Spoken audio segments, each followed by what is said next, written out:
you are the man on the white horse, that you have the answers. You have the ability to figure it out, to problem solve, and to lead yourself to the outcome that you want. Welcome to the Bedros Keuilian Show. Hey, welcome, friends, to another awesome episode of the Bedros Keuilian podcast. And today I want to talk to you about something that we discuss often at the project.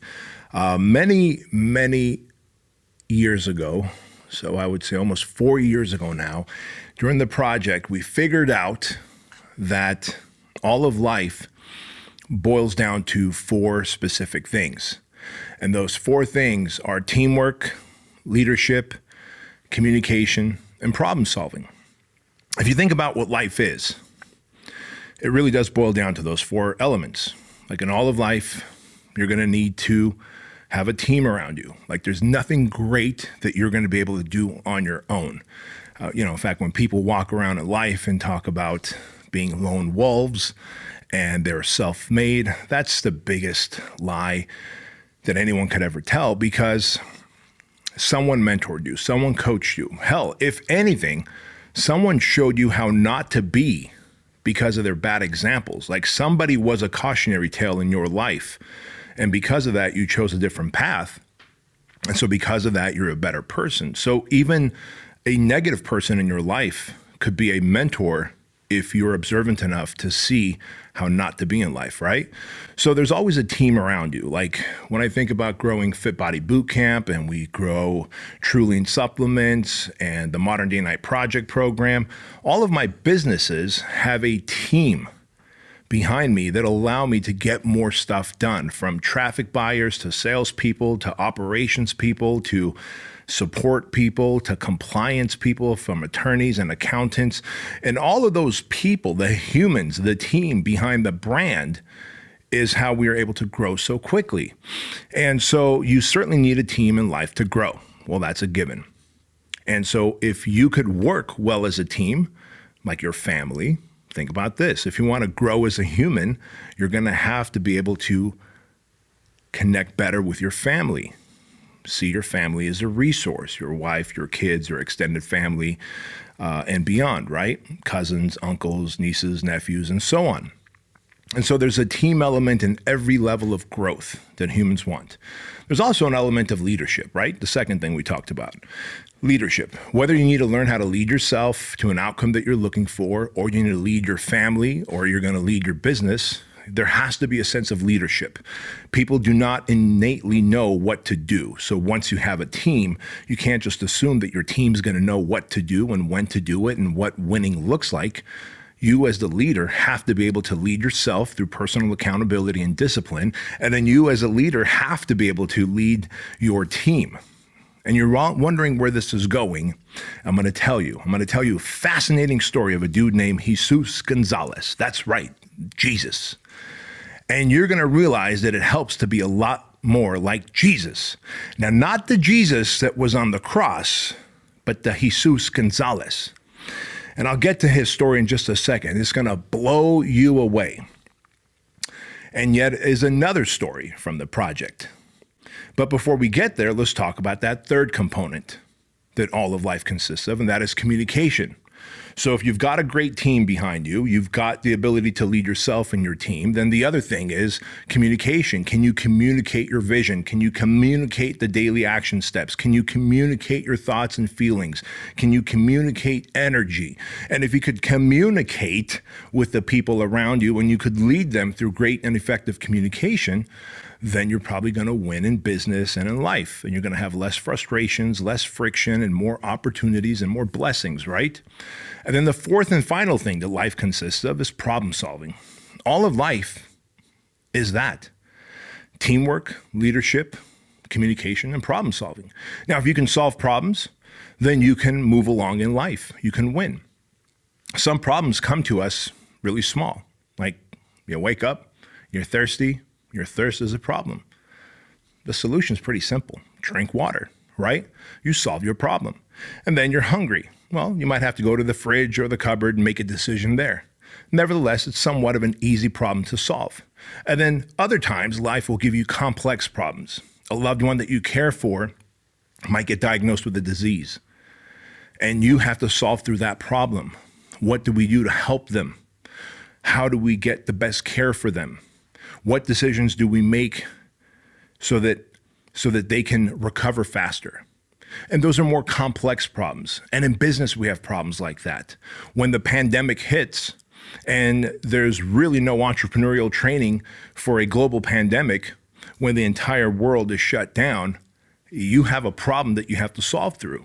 And the people that choose to ignore the problems in life and in business, the people that choose to ignore the opportunities to solve complex problems end up having even more complex problems, because ignoring and avoiding a problem only takes that problem and amplifies it by 10x.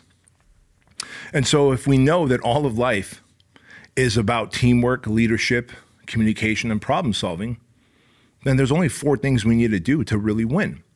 And so I want to tell you the story about Jesus Gonzalez. Now, this dude, fascinating dude, kind of a wiry, I need to paint the picture. He's kind of a wiry dude, maybe weighs about 160 pounds or so. And he comes from Mexico City. He came to the last project class, and he hardly speaks English, right? Like, he knows enough to get by. And as you can imagine, at the project, you've got 75 hours of real physical evolutions that you have to go through that Instructor Ray and Instructor Steve dish out. And then there's also the classroom times that you have to go through, and journaling and learning life management, time management, productivity, personal discipline, and putting together your life's vision plan and what your daily mission would look like to achieve your life's vision. So he knew just enough in terms of language and understanding of the English language to grasp the project. But he certainly was not fluent and did not have mastery of the English language. The reason I share that with you is because as I unfold the story here in front of you, you're going to be blown away. So the project, as I said, consists of 75 hours. And our man Jesus comes from Mexico City. And he's excited because he's heard about the project and seen the project. And in fact, one of his friends came with him to the project. And this friend had come 2 classes earlier and had rang the bell and quit. He's actually a senator out of Mexico. And so he came back to finish what he started, and he had told his friend Jesus about it. And so Jesus signed up for the project, and they both came to class 14, this last class that took place. And during the 75 hours of the project, there's all types of evolutions. And not everyone is good at every evolution. And that's by design. Because even if you're the most fit and athletic guy, and Jesus was definitely fit and athletic, there are certain things that you're just not going to be good at. And so he might be great at hiking and endurance stuff, but where strength was concerned, he really didn't shine.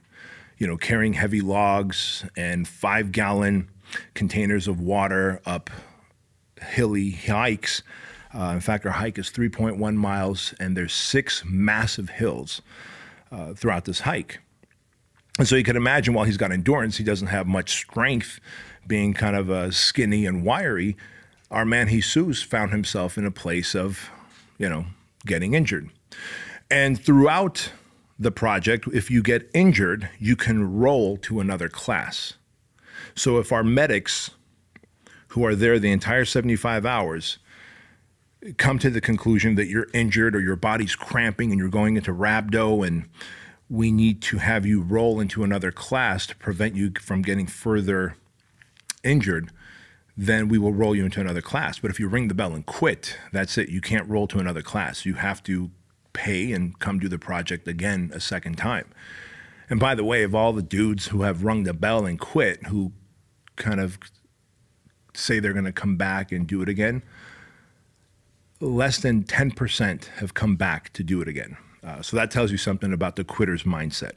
When someone is a quitter, they continue to stay a quitter, and they stay in that hypnotic trance. I do believe there's a hypnotic trance of someone who's an action taker and a winner, and someone who's a quitter and a loser. And whatever path you're on, there's this inertia that you gain. And so if you're constantly winning, you constantly end up winning. If you're constantly quitting, you constantly quit other things. And so every guy that rings the bell at the project, when I ask them why they quit and how do they feel and what do they plan on doing later down the line in life, they all go, I'm going to come back and I'm going to be better prepared. Remember, most guys that quit the project don't quit because it's physically hard. They quit because they mentally don't know what the next evolution is. They don't know how long that next evolution is going to be. They're exhausted. They're tired. They're getting yelled at. They can't seem to do anything right, and that's by design. And so they mentally start having that conversation with their inner critic, with their inner bitch, and end up ringing the bell and making this permanent decision on a temporary feeling. But every single time, they all tell me that they're going to come back. I'm going to come back and do this better. Yet less than 10% come back. So while our senator friend came back from Mexico and signed up to do it, he brought his friend Jesus with him. And about 40 or so hours into the project, one of the evolutions is the beach evolution, where we take all the candidates and we take them to the beach early in the morning before the sun comes up. And Instructor Ray, the Navy SEAL, puts them through several hours, and I have to be vague here because I don't want to let you know how many hours specifically, because I know many of you guys here listening are going to sign up and do the project at some point, and I don't want to ruin the experience for you. But we end up at the beach, and Instructor Ray, the Navy SEAL, does put these guys through surf torture. There's no other way to say it. It's surf torture. You may feel like you're going to get washed out to sea, but you won't. You may feel like that you're drowning, but you're not. You may feel like it's too cold for you, but it's not. And you may feel like you can't do it, but you can. However, when you're fatigued, you're hungry, you don't know how long this evolution is going to last, and it's pitch dark, and you just hear the mighty Pacific Ocean growling at you wave after wave, it gets pretty overwhelming and intimidating.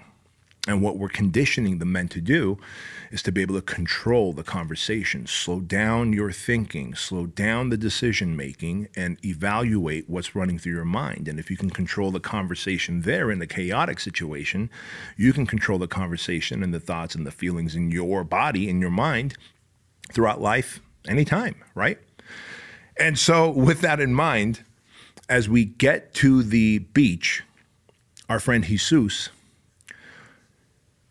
tells one of the medics that, hey, my eye doesn't feel right. Well, as it turns out, several hours earlier, while going through another evolution, one of the guys in front of him kicked up a piece of rock, and this piece of rock hit him right in the eye. Well, over those hours, his eye continued to swell and swell and swell to the point where he was starting to have blurry vision. And so Jesus tells the medic, like, hey, man, my eye's swollen. It's blurry vision. I don't want to quit, but am I safe to go into the ocean? And the medics take a look at him, and they come to the conclusion that there's not any good reason to put you in the ocean, because you're probably going to get sand in your eyes. You're going to get hit by the waves. You know, even if you're linked up with all the other guys, your body's being thrown around. And if another dude's elbow or knee hits your eye while the wave's smashing you around, you're probably going to get your eye fucked up, right? And so they deduced that they're going to medically roll him. So the plan was that one of our junior cadre, and we have plenty of junior cadres, would put him in the van and take him to Newport Beach Medical Center. Now, you have to understand, the project compound is in Chino Hills, California. And just to show you the difference here in terms of mileage, it's about a 35 to 38 mile drive on the highway from Chino Hills, our compound for the project, to Newport Beach, where we run the beach evolution. And this is early in the morning. At this point, it's probably, I don't know, maybe 5:30, 6 in the morning. And so one of the junior cadre take Jesus and his eye to the emergency urgent care. And they drop him off, and they go, hey, man, when you're done, here's our number, call us, and we'll come back and pick you up when they discharge you and look at your eye. And of course, we continue on with the project. Here's where things get crazy. Now remember, Jesus does not have anything with him. No ID, no money, no cell phone, none of his personal belongings. He is not a citizen or a resident of the United States. In fact, he's from Mexico, and he had only been into the United States one other time when he was an 11-year-old child, when he and his family visited Disneyland. So now this motherfucker finds himself at the Newport Beach urgent care, and they're checking out his eye and so on. Now, we continue on with the project. We do the beach evolution. The sun comes up. We do our thing. We load the guys up in the van. We drive back to the compound, and off we go.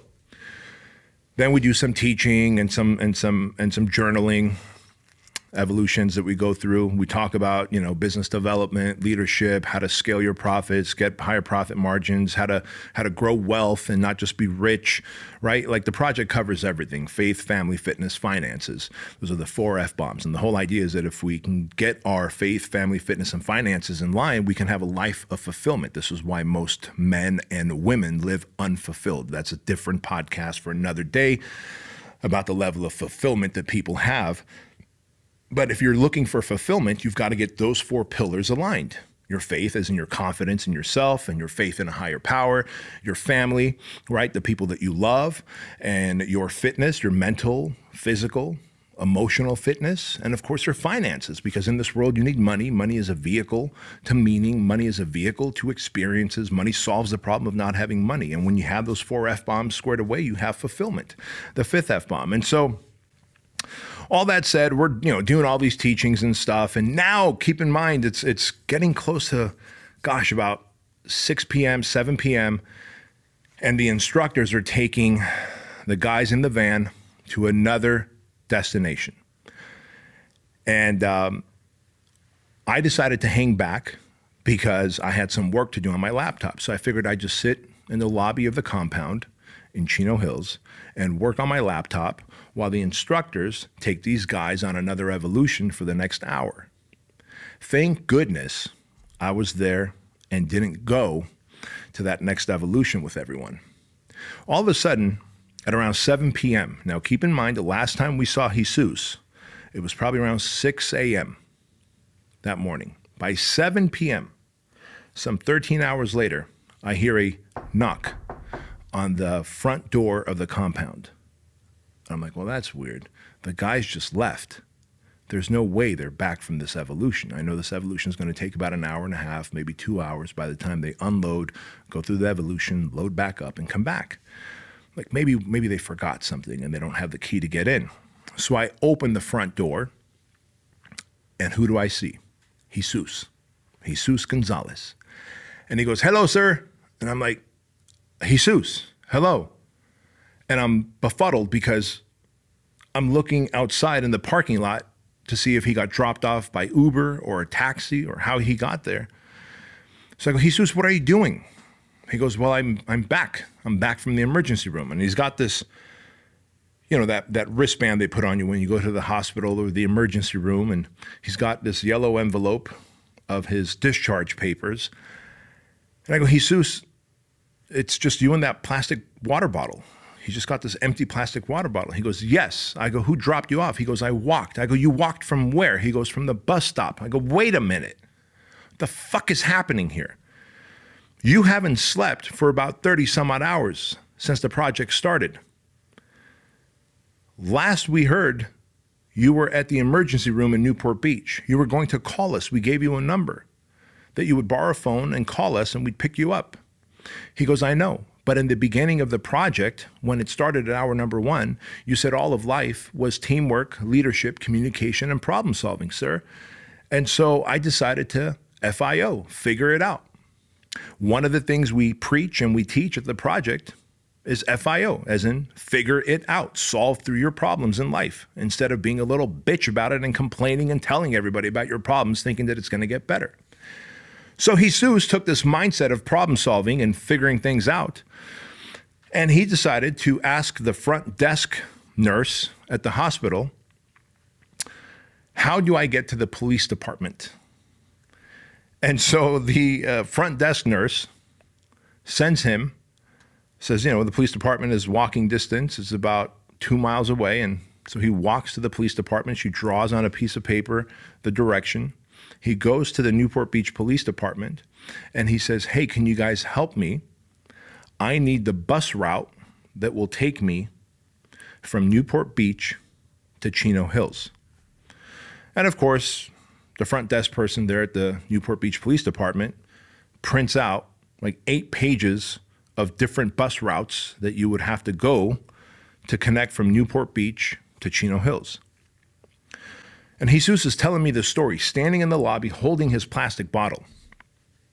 And my jaw is dropped, man. I'm just like, what the hell, dude? Like, this is for real.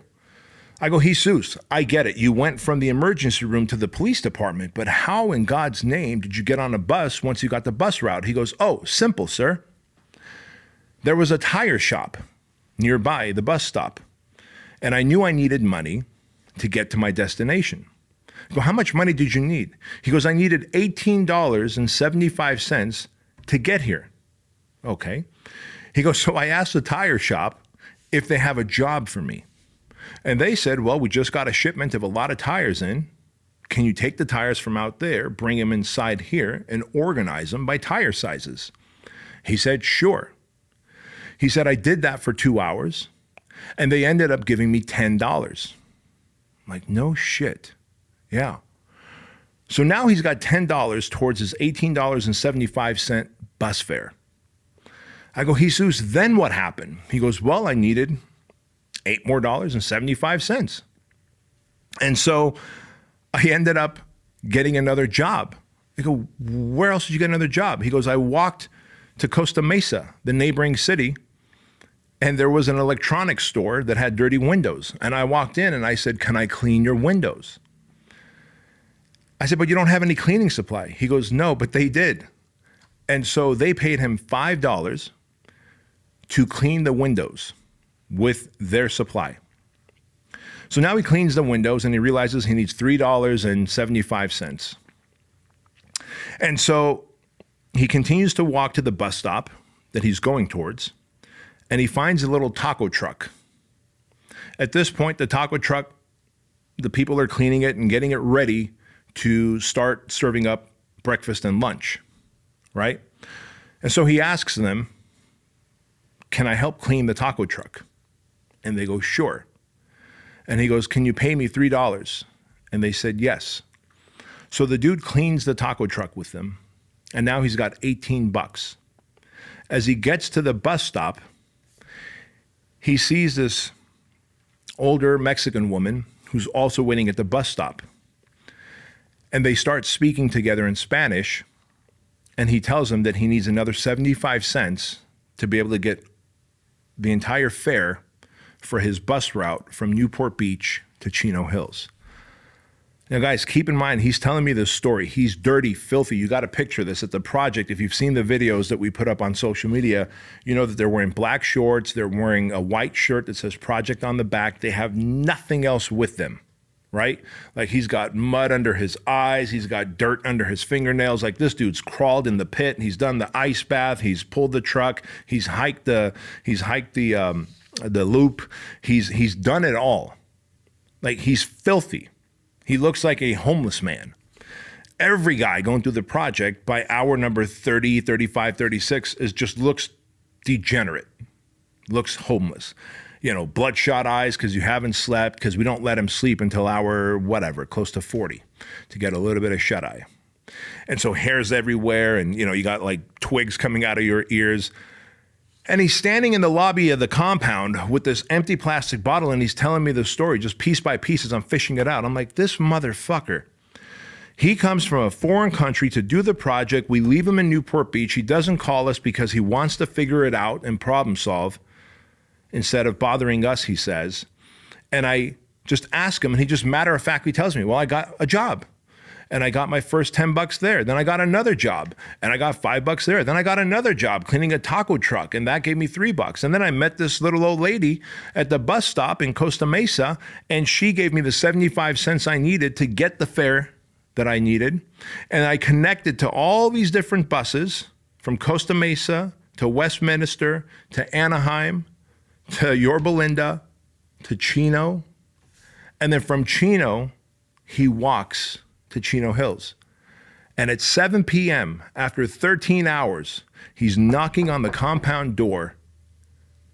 And as I open it, I realize it's Jesus. And I realize in this very moment, as he takes a good 15 minutes to tell me this story, holding his empty water bottle, I said, bro, you must be thirsty, right? He goes, yes, sir. I go, oh my God, man, I'm so sorry. Let's go back there and get you some Gatorade, get you some water, get you some electrolytes, and hydrate you. And so we hydrate him, and it's just me and him, and I'm just blown away. I'm like, Jesus, you're welcome to come do the next class. You do realize that you're medically rolled, so you can come and do the next class. And he says, yeah, absolutely, I'm going to come and do the next class. I just didn't want my eye to get worse. I said, all right, man, we'll sit down, take a load off while the guys come back, because I think your class needs to hear the story. Like, this will inspire your class. There's a lot of guys that are tired. Many of them have rung the bell since the last time we saw you. And others have medically rolled, and the guys that are left, like, they can make it if they hear your inspirational story. And he goes, okay, but I don't want to sit down. I was like, this motherfucker, how do you not want to sit down? He goes, is there cleaning supply here that I can just help clean your gym and your compound here while I wait? I'm like, yes. Right there in that cleaning closet is all the cleaning supply. And Jesus goes and gets a fucking bucket. He gets the mop, he gets the towels, he gets the sauce, and he just starts swabbing the decks like a fucking sailor. And I'm blown away watching this guy, because there's no reason that he needs to be doing that, other than the fact that he is so committed to flipping the switch in his life and no longer being mediocre and average, no longer accepting being a victim, always solving problems, always communicating, always leading himself, and always being an example to others, and doing this so that he can show his team that if I could do it, then you guys can do it. And so when his team came back from that evolution, beat up and tore up and exhausted, I was like, motherfuckers, at least you guys had each other to hold each other company. You had 2 medics around you the entire time. You had the team of cadre and instructors around you the whole time. In comes Jesus. I go, here's Jesus. Remember, last time we saw him was like 14 and a half hours ago? Well, he knocked on the door, and here he is, and I made Jesus tell his story again. And these guys were blown away. But I want to share this with you, because I'm here to tell you that all of life is problem-solving, teamwork, leadership, and communication. And if you can't FIO, you can't figure shit out, you can't flip your switch from victim to victor, you will always suffer. You will always swim in the sea of mediocrity. You will always drift through life looking to plug your umbilical cord into everybody else's belly button, because you will think that the other guy or the other gal is the man or woman on the white horse, never once giving yourself credit that you are the man on the white horse, that you have the answers, you have the ability to figure it out, to problem solve, and to lead yourself to the outcome that you want. And so with that in mind, I'm here to tell you that every single one of us can learn a lot from Jesus Gonzalez. And this dude's going to come back, I believe, to the February project class of 2023. And I have no doubt that unless he gets another injury, maybe we'll hurt his other eye. But unless he gets another injury, this guy is going to be a savage in terms of getting through the project and joining the brotherhood of like-minded men who are just winning at every aspect of life and business. And if there's any one lesson that I want to leave you all here today, guys and gals, it is that all of life is teamwork, communication, leadership of yourself and others, and problem solving. And the only people that don't have problems in life are dead people. The rest of us, we need a FIO, figure it out, solve through our problems, and create the outcome and the destiny that we're meant to have in life. Guys and gals, thank you so much for listening to this episode of the Bedros Keuilian Show. If you enjoyed this episode, please do me a favor and leave a 5-star review, share this episode, take a screenshot and share it on your social media, and feel free to tag me and I will reshare that for you. And above all, always dominate your path, figure shit out, and never take the path of the victim. I'll see you guys later.